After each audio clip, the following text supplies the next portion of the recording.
किसी लाला जी की दुकान में चोरी नहीं हुई है, ये भगवान श्री राम के मंदिर में चोरी हुई है। बड़ा सवाल पैदा होता है, आखिर इन चोरों को बचा कौन रहा था? अपने अपने पदों से त्यागपत्र देना चाहिए। सारे चोर मिलके ये कह रहे हैं कि भाई यहाँ चोरी हो रही है, इसकी जांच होनी चाहिए, तो उसकी जांच होनी चाहिए। देखिए, श्री राम जन्मभूमि मंदिर हमारी आस्था का केंद्र है।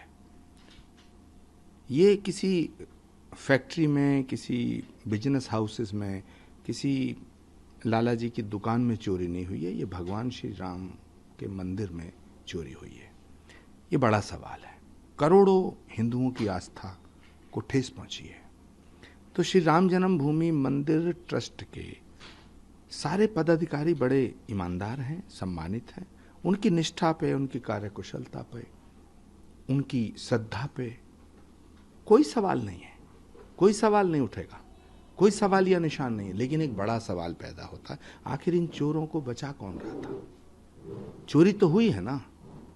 तो जहां तक सवाल है समाजवादी पार्टी का, कांग्रेस पार्टी का, समाजवादी पार्टी और कांग्रेस पार्टी ने हिंदुओं के साथ इतने पाप किए हैं कि उनका प्रायश्चित होना मुश्किल है। लेकिन अगर सारे चोर मिलके ये कह रहे हैं, सारे चोर मिलके ये कह रहे हैं कि भाई यहां चोरी हो रही है, इसकी जांच होनी चाहिए, तो उसकी जांच होनी चाहिए। उसकी जांच हो रही है।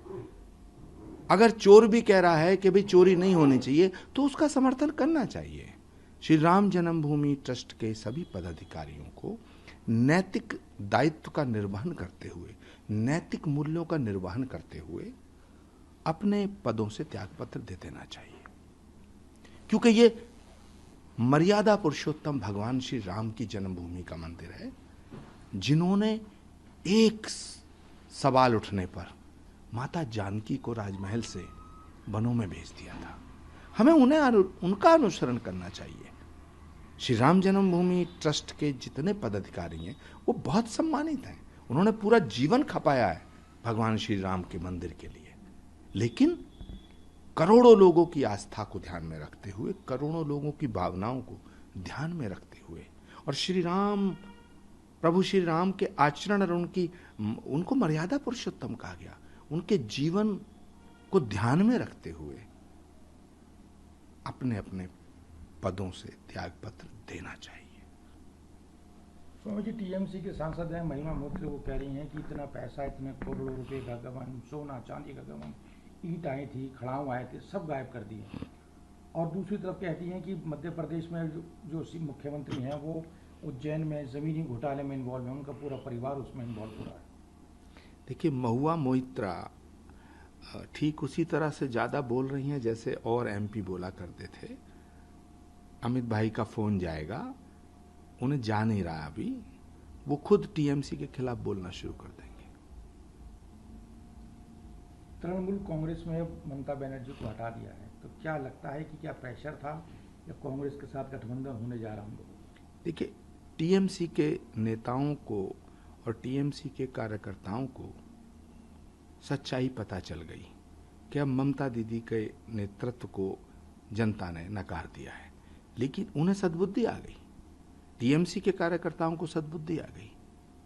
लेकिन कांग्रेस के कार्यकर्ताओं को और नेताओं को कब सद्बुद्धि आएगी?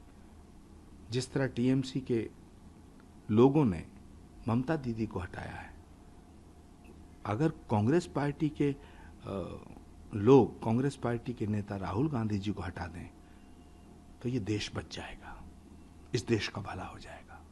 तो मुझे झारखंड में झारखंड मुक्ति मोर्चा और कांग्रेस के 56 विधायक अब 50 रह गए हैं, बाकी ने क्रॉस वोटिंग किया है राज्यसभा इलेक्शन।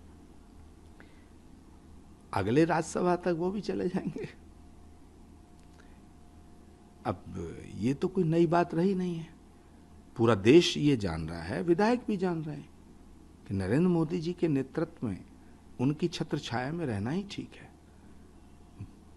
विधायक भी ये बात जान रहे हैं, सांसद ये बात जान रहे हैं, जिन्हें विधायक का चुनाव लड़ना वो भी जान रहे हैं, जो विधायक बन चुके वो भी जान रहे हैं, पूरा देश जान रहा है कि कश्ती अगर पार करनी है, करानी है, तो नरेंद्र मोदी जी के नेतृत्व और उनकी छत्र छाया में ही पार होगी। मुझे महाराष्ट्र में 6 सांसद शिवसेना में शामिल हो गए हैं उद्धव ठाकरे छोड़कर, तो क्या बचे हुए सांसद भी आ सकते हैं या उनकी पार्टी का ये समझो कि खत्म के कागार पर है? देखिए, नक्षत्रों के हिसाब से कांग्रेस पार्टी और उद्धव ठाकरे जी की पार्टी की बड़ी समानता है। डूबा वंश कबीर का उपजे पूत कमाल, डूबा वंश कबीर का उपजे पूत कमाल, तो यही होना है। अभी अगर बात करें कश्मीर इसकी हिमाचल की, तो क्या वहाँ भी कुछ लग रहा है कि उठापटक होने की संभावना है? देखिए, हिमाचल का बहुत बुरा हाल है। हिमाचल में तो अभी चुनाव हो जाए तो वहाँ की जनता प्रचंड बहुमत से भाजपा को ले आएगी, क्योंकि वहाँ के जो मुख्यमंत्री हैं उन्होंने इतना बुरा हाल कर रखा है हिमाचल की जनता का। वहाँ की सरकार से लोग नाराज हैं। पहली बात तो मुख्यमंत्री मुकेश अग्निहोत्री को बनना था, बना दिए सुक्खू जी। ये भी राहुल गांधी जी का ही फैसला था। तो राहुल गांधी जी का हर फैसला कांग्रेस को कमजोर और कांग्रेस को बर्बाद करने का काम करता है। हिमाचल में भी वही हो रहा है। जब अयोग्यता को योग्य लोगों के सिर पे बैठाया जाएगा तो उसका परिणाम यही होगा।